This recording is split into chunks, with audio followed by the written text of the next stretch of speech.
आज हमारा national festival है और आप में जोश इतना ज्यादा होना चाहिए।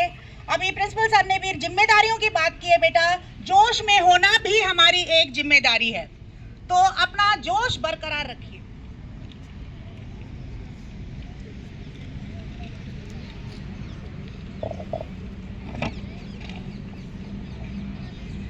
झुमा था वीरों ने फांसी का फंदा, यूं ही नहीं मिली थी आजादी खैरात में। ना पूछो जमाने से क्या हमारी कहानी है, हमारी तो पहचान यही है कि हम हिंदुस्तानी हैं। आदरणीय मुख्य अतिथि प्राचार्य महोदय जी, उप प्राचार्य महोदय जी, साथी शिक्षकगण, बाहर से आए अतिथिगण व प्यारे बच्चों, आप सबको 77वें गणतंत्र दिवस की बहुत बहुत शुभकामनाएं। आज हम अपना 77वां गणतंत्र दिवस मना रहे हैं। हमारा पहला गणतंत्र दिवस मना था 26 जनवरी 1950 में। और संविधान जो है अधिकार देता है और कुछ कर्तव्य देता है, तो हमें अधिकार और कर्तव्य दोनों को समझना होगा। हम बहुत अधिक अपने अधिकार की बातें करते हैं, पर जब कर्तव्यों की बात आती है तो हम कहीं ना कहीं चूक जाते हैं, और वो चूक ही हमारे लिए और हमारे देश के लिए भारी पड़ सकती है। इसलिए अपने कर्तव्यों में हमें नहीं चूकना है। अभी प्रिंसिपल सर ने जो भी बातें की वो बच्चों को जिम्मेदार होने की बातें थी, रिस्पॉन्सिबिलिटी की बातें थी, क्योंकि आप आने वाली जो पीढ़ी है, आप संभालने वाले हैं देश को। तो आप देश को तभी संभाल पाएंगे जब आज खुद को संभालेंगे। तो यही सब सोचते हुए, जिम्मेदारियों की बातें सोचते हुए, कुछ चीजें सीखने की बातें सोचते हुए, क्योंकि रिस्पॉन्सिबिलिटी बच्चों सीखी जाती है, ये अर्न करी जाती है, ऐसे ही नहीं आ जाती। हमें चीजें सीखनी पड़ेंगी, बार बार वो करनी पड़ेंगी, अपनी हैबिट में डालनी पड़ेंगी, फिर वो चीजें हमारी एक चरित्र बन जाता है, तो वो बनाना पड़ेगा।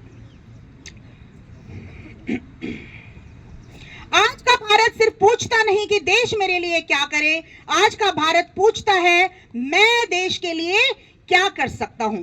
देश के लिए आप बहुत कुछ कर सकते हैं। केवल फौज में जाना ही देशभक्ति नहीं है, ईमानदारी से काम करना भी देशभक्ति है, धर्म के नाम पर नफरत रोकना भी देशभक्ति है, कानून का सम्मान करना भी देशभक्ति है, और जिम्मेदारी से सोशल मीडिया चलाना भी देशभक्ति है। आजकल ये सोशल मीडिया जो है, इसको भी आपको जिम्मेदारी से चलाना एक देशभक्ति है। गलत तरह की न्यूज, गलत तरह के व्हाट्सएप संदेश स्प्रेड नहीं करने हैं, तो वहां भी हमें अपनी जिम्मेदारी दिखानी है।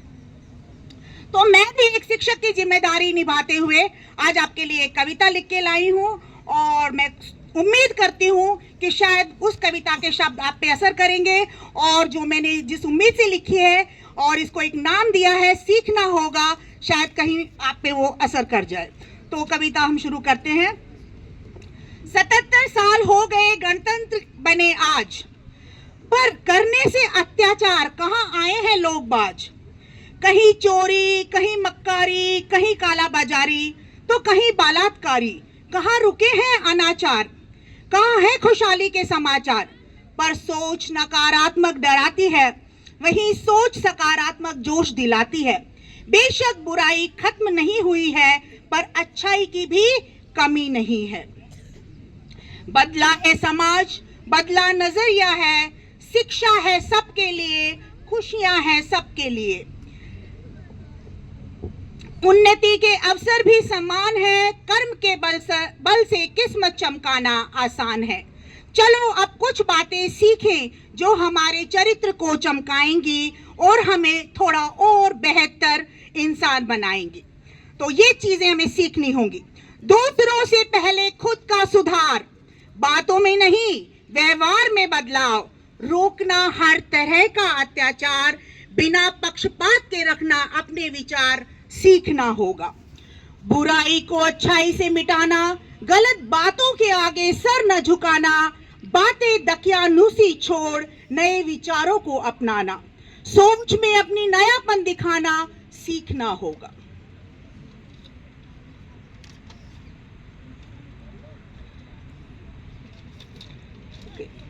माता पिता गुरुओं की बात रखना, अपनों के मन में बसना, मधुर वाणी मधुर वाणी से बड़ों का वंदन करना सीखना होगा। माता, बहन, बेटी का मान करना, हर नारी का सम्मान, कहीं ना हो उनका अपमान, इस बात का सदा रखना ध्यान सीखना होगा। स्वच्छता अभियान में सहयोग करना, अपने आसपास हो सफाई, इसका ध्यान रखना और इन सब बातों से ऊपर अपने मन को साफ रखना सीखना होगा।